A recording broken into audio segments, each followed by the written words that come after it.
प्रभु राम की जितनी चर्चा हुई उतनी हमको नहीं लगता है कि इसके पहले कभी भी सदन में हुई हो, और प्रतिपक्ष भी ये जाहिर करने में लगा रहा कि हम भी भगवान राम के भक्त हैं, भगवान राम सबके हैं।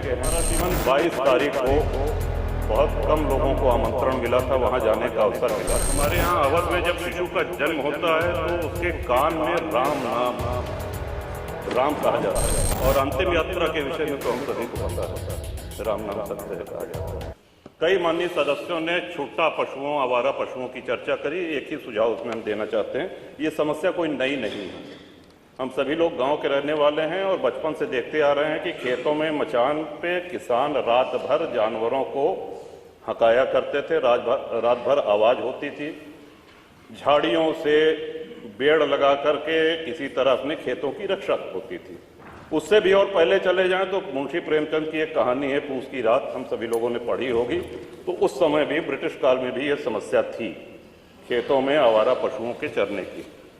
श्रीमंत, गौवंश को काटा तो नहीं जा सकता, मारा नहीं जा सकता है।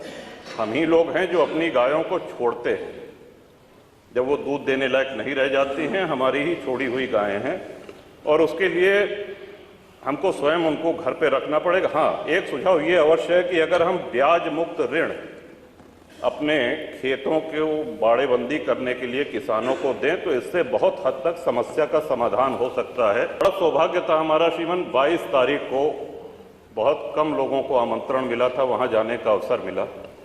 इतना सुव्यवस्थित कार्यक्रम, माननीय मुख्यमंत्री जी, जब माननीय प्रधानमंत्री जी जा चुके थे और सब अतिथि जा चुके थे, तब घूमते रहे, एक एक व्यक्ति से मिलते रहे,